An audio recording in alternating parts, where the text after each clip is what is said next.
Satellite क्या है? Satellite के बारे में तो आपने जरूर सुना होगा। टीवी न्यूज में अक्सर सैटेलाइट लॉन्च के बारे में सुनने को मिलता है, जिन्हें विभिन्न अंतरिक्ष एजेंसियों जैसे नासा या इसरो के द्वारा लॉन्च किया जाता है।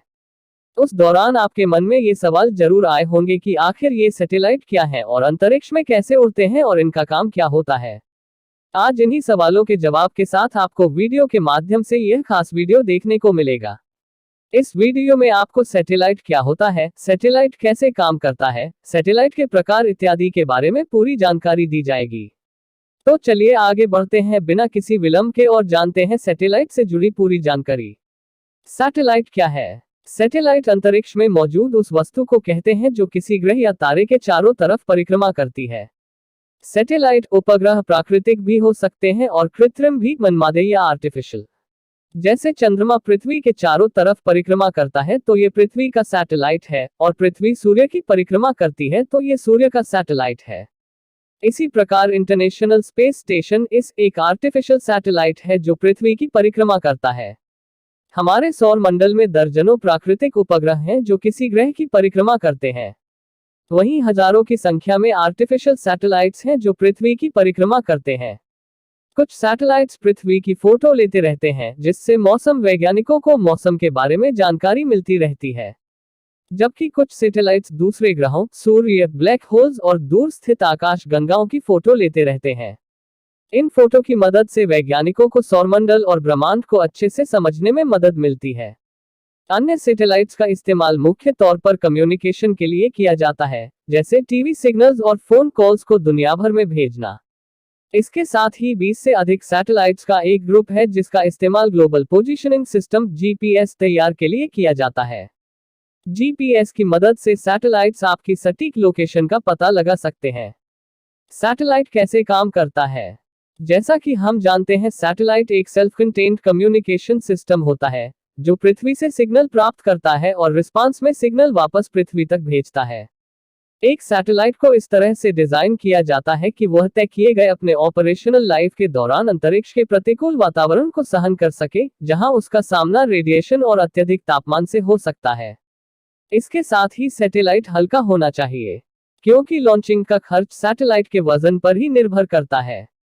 इसलिए इन सभी मुश्किलों से निपटने के लिए सैटेलाइट हल्के और मजबूत धातु से बना हुआ होना चाहिए। अंतरिक्ष में सैटेलाइट के रखरखाव या मरम्मत मेंटेनेंस की संभावना नहीं होती, इसलिए इसका 99.9% से अधिक विश्वसनीयता पर काम करना जरूरी होता है। सैटेलाइट के पार्ट्स इसके फंक्शन के आधार पर अलग अलग हो सकते हैं, लेकिन कुछ कंपोनेंट्स लगभग सभी सैटेलाइट्स के कॉमन पाए जाते हैं, जो कुछ इस प्रकार हैं। एंटेना सिस्टम का इस्तेमाल पृथ्वी से सिग्नल प्राप्त करने और वापस ट्रांसमिट करने के लिए किया जाता है। कमांड और डाटा हैंडलिंग, इसे हम सैटेलाइट का ऑपरेशनल हॉट कह सकते हैं। कमांड और कंट्रोल सिस्टम्स सैटेलाइट के प्रत्येक पहलू पर निगरानी रखते हैं और ऑपरेशन के लिए पृथ्वी से कमांड प्राप्त करते हैं। गाइडेंस और स्टेबलाइजेशन, सैटेलाइट में लगे सेंसर्स कक्ष में सैटेलाइट के स्थान की निगरानी करते हैं और सुनिश्चित करते हैं कि यह सही दिशा में जा रहा है।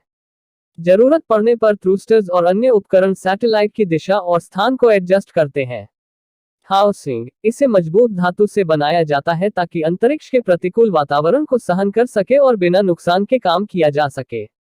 पावर, अधिकतर सैटेलाइट सोलर पैनल का इस्तेमाल कर सूर्य की किरणों को बिजली में बदलते हैं। ट्रांसपोंडर्स, अपलिंक और डाउनलिंक सिग्नल अलग अलग फ्रीक्वेंसीज पर आते जाते हैं। ट्रांसपोंडर्स अपलिंक की गई आवृत्तियों फ्रीक्वेंसीज को डाउनलिंक आवृत्तियों में तब्दील करते हैं और फिर परिवर्तित ट्रांसमिशन को पृथ्वी पर भेजने के लिए बढ़ाते एम्प्लीफिक है। पायलोड, जानकारियां इकट्ठा करने के लिए पायलोड का इस्तेमाल किया जाता है, जैसे कैमरा या पार्टिकल डिटेक्टर। नासा क्या है, जानिए नासा की पूरी जानकारी। सैटेलाइट्स किसी पक्षी की तरह धरती या दूसरे ग्रह के बड़े क्षेत्रों को एक बार में देख सकते हैं। यानी कि सैटेलाइट्स धरती पर मौजूद उपकरणों की बजाय अधिक और तुरंत डेटा एकत्रित कर सकते हैं। पृथ्वी से देखे जाने वाले किसी टेलीस्कोप की तुलना में सैटेलाइट के जरिए अंतरिक्ष को बेहतर तरीके से देखा जा सकता है, क्योंकि सैटेलाइट बादलों और वातावरण में मौजूद डस्ट और मॉलिक्यूल्स से ऊपर उड़ते हैं, जो पृथ्वी से देखने पर बाधा बनते हैं। सैटेलाइट के आने से पहले सिग्नल्स को दूर तक भेजना संभव नहीं था, क्योंकि टीवी सिग्नल्स केवल एक सीधी रेखा में ट्रैवल कर सकते थे। इसलिए ये सिग्नल्स अंतरिक्ष में फीके पड़ जाते थे, बजाय पृथ्वी के वक्र कर्वे को फॉलो करने के। साथ ही कभी कभी पहाड़ और ऊंची इमारतें इन्हें ब्लॉक कर देती थी। दूर स्थित इलाकों में फोन कॉल्स में भी दिक्कत होती थी। लंबी दूरी तक और पानी के नीचे टेलीफोन तार बिछाना मुश्किल और महंगा पड़ता था।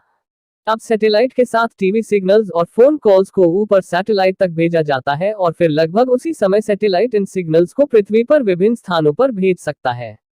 सैटेलाइट अंतरिक्ष में कैसे टिका रहता है? सैटेलाइट्स ऑर्बिटिंग अर्थ।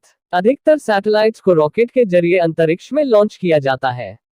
सैटेलाइट तभी पृथ्वी की परिक्रमा करता है जब उसकी स्पीड पृथ्वी के गुरुत्वाकर्षण ग्रेविटी खिंचाव की वजह से संतुलित बैलेंस्ड होती है। बिना इस संतुलन के सैटेलाइट अंतरिक्ष में एक सीधी रेखा में उड़ सकता है। सैटेलाइट्स अलग अलग ऊंचाइयों, स्पीड और रास्ते पर पृथ्वी की परिक्रमा करते हैं। मुख्य तौर पर सैटेलाइट्स इन 3 ऑर्बिट्स में परिक्रमा करते हैं, जो कुछ इस प्रकार हैं। लो अर्थ ऑर्बिट। ये ऑर्बिट धरातल से 160 से 2000 किलोमीटर की ऊंचाई तक फैला हुआ है। इस ऑर्बिट में ही अधिकतर ह्यूमन मिशंस को पूरा किया जाता है जो दूसरे ग्रहों से संबंधित नहीं होते। इसके अलावा इंटरनेशनल स्पेस स्टेशन भी इसी ऑर्बिट में परिक्रमा करता है। जियोस्टेशनरी ऑर्बिट ये वह क्षेत्र है जिसकी ऊंचाई पृथ्वी की भूमध्य रेखा इक्वेटर से 35,786 किलोमीटर ऊपर है। कम्युनिकेशन सैटेलाइट के इस्तेमाल के लिए यह बिल्कुल सही स्थान है। इस ऑर्बिट में सैटेलाइट्स पश्चिम से पूर्व दिशा में ट्रैवल करते हैं। यह उसी दिशा और गति के साथ घूमते हैं जिस गति और दिशा के साथ पृथ्वी घूमती है। पृथ्वी से देखने पर जियोस्टेशनरी सैटेलाइट्स हमेशा एक ही स्थान पर दिखाई देते हैं, क्योंकि ये पृथ्वी से ऊपर एक ही स्थान पर मौजूद रहते हैं। Polar orbit. पोलर ऑर्बिट लो अर्थ ऑर्बिट का ही एक सब टाइप है जिसकी ऊंचाई पृथ्वी के तल से 200 से 1000 किलोमीटर के बीच होती है। इस ऑर्बिट में सैटेलाइट्स ध्रुव से ध्रुव, पोल तो पोल, उत्तर दक्षिण दिशा में ट्रैवल करते हैं। उदाहरण के लिए मौसम सैटेलाइट और सैनिक परीक्षण के लिए इस्तेमाल होने वाले सैटेलाइट। आर्टिफिशियल या मैन मेड सैटेलाइट्स कितने प्रकार के होते हैं? मुख्य तौर पर सैटेलाइट्स 2 प्रकार के होते हैं, प्राकृतिक और कृत्रिम सैटेलाइट्स। लेकिन बात करें कृत्रिम सैटेलाइट्स आर्टिफिशियल या मनमादे की, तो ये 11 प्रकार के होते हैं जो कुछ इस प्रकार हैं। 1. Astronomical satellites. ये वे सैटेलाइट्स हैं जिनका इस्तेमाल दूर स्थित ग्रहों, ब्रह्मांड और अन्य बाहरी अंतरिक्ष वस्तुओं के अध्ययन के लिए किया जाता है।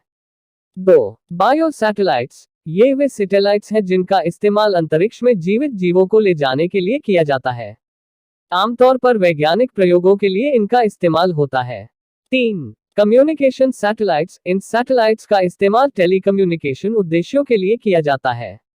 आधुनिक कम्युनिकेशन सैटेलाइट्स आमतौर पर जियोस्टेशनरी या जियोसिंचरोस ऑर्बिट, मोलनियर ऑर्बिट या लो अर्थ ऑर्बिट का इस्तेमाल करते हैं। 4. Navigation satellites. ये सैटेलाइट्स सक्षम मोबाइल रिसीवर्स पर ट्रांसमिट किए गए रेडियो टाइम सिग्नल का इस्तेमाल करते हैं जमीन पर उनकी सटीक लोकेशन का पता करने के लिए। उदाहरण के लिए global positioning system (GPS). 5. Weather satellites. इनका इस्तेमाल पृथ्वी पर मौसम और जलवायु की निगरानी करने के लिए किया जाता है। 6. Earth observation satellites. इनका इस्तेमाल मैप बनाने के लिए, पर्यावरण पर निगरानी रखने और मौसम विज्ञान से जुड़ी जानकारियां प्राप्त करने के लिए किया जाता है। 7. Killer satellites. ये वो सैटेलाइट्स हैं जिनका इस्तेमाल दुश्मनों के हथियार, सैटेलाइट्स और अन्य अंतरिक्ष संपत्ति तबाह करने के लिए किया जाता है। 8. Crude spacecraft. इन्हें स्पेसशिप्स भी कहा जाता है। ये बड़े सैटेलाइट्स होते हैं जो मानव को ऑर्बिट या इससे आगे छोड़ने और उन्हें वापस लाने में सक्षम होते हैं।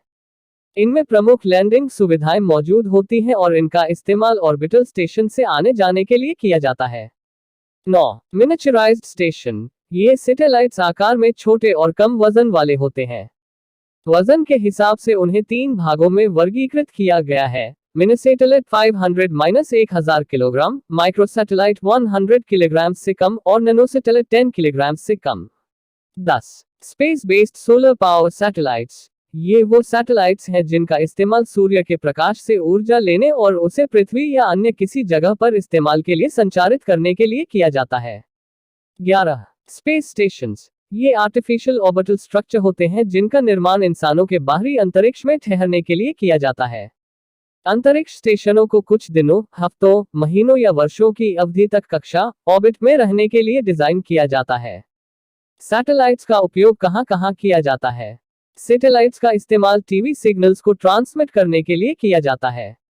बिना सैटेलाइट टीवी सिग्नल एक ही दिशा में ट्रैवल कर सकते हैं और इमारतों और पेड़ों से बाधित हो सकते हैं। मोबाइल कम्युनिकेशन के लिए भी सैटेलाइट का इस्तेमाल किया जाता है।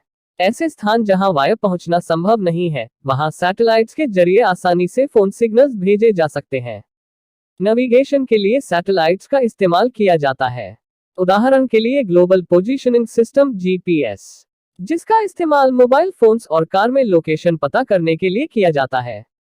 मौसम वैज्ञानिक मौसम का पता लगाने के लिए सैटेलाइट्स का इस्तेमाल करते हैं, जो उन्हें प्राकृतिक आपदाएं जैसे बारिश, तूफान इत्यादि के बारे में पहले ही जानकारी दे देते हैं। जलवायु और पर्यावरण की निगरानी के लिए सैटेलाइट्स का इस्तेमाल किया जाता है। इन सैटेलाइट्स की मदद से समुद्र, ग्लेशियर इत्यादि पर नजर रखी जा सकती है। इसके साथ ही सैटेलाइट के जरिए वैज्ञानिक वर्षा, वनस्पति आवरण और ग्रीन हाउस उत्सर्जन के लॉन्ग टर्म पैटर्न को निर्धारित कर सकते हैं। अर्थ ऑब्जर्वेशन सैटेलाइट्स के जरिए समुद्र और हवा की लहरों पर नजर रखी जा सकती है। साथ ही जंगली आग, तेल रिसाव और वायु जनित प्रदूषण के बारे में भी पता लगाया जा सकता है। सैन्य कार्यों के लिए भी सैटेलाइट का इस्तेमाल किया जा सकता है, जो दुश्मन की हर गतिविधि पर नजर रख सकता है और उनके सैन्य ठिकानों का पता लगा सकता है। दूर स्थित ग्रह, ब्रह्मांड या अन्य अंतरिक्ष संबंधी चीजों का पता लगाने के लिए सैटेलाइट का इस्तेमाल किया जाता है। सैटेलाइट्स के जरिए भूमिगत पानी और खनिज स्रोतों का पता लगाया जा सकता है। इसके साथ ही बड़े पैमाने पर फैले बुनियादी ढांचे की निगरानी की जा सकती है, जैसे ऑयल पाइपलाइंस जिनमें रिसाव का पता लगाना है। एक उपग्रह सैटेलाइट को दूसरे उपग्रह से टकराने से कैसे रोका जाता है? पृथ्वी की कक्षा में लगभग 5 लाख आर्टिफिशियल सैटेलाइट्स मौजूद हैं जो पृथ्वी की परिक्रमा कर रहे हैं। इनमें केवल कुछ ही सैटेलाइट्स हैं जो उपयोग के लायक हैं, यानी कि अंतरिक्ष में बहुत सारा कबाड़ भी तैर रहा है। ऐसे में जब भी कक्षा ऑर्बिट में कोई सैटेलाइट छोड़ा जाता है तो टकराव का जोखिम बहुत बढ़ जाता है। स्पेस एजेंसियां जब भी अंतरिक्ष में कुछ लॉन्च करती है तो वे सबसे पहले ऑर्बिटल रास्ते को लेकर विचार करती हैं। अगर आपको ये जानकारी पसंद आई हो या कुछ नया सीखने को मिला हो तो कृपया इसे दूसरे सोशल मीडिया नेटवर्क्स जैसे व्हाट्सएप, फेसबुक, टेलीग्राम इत्यादि पर शेयर जरूर करें।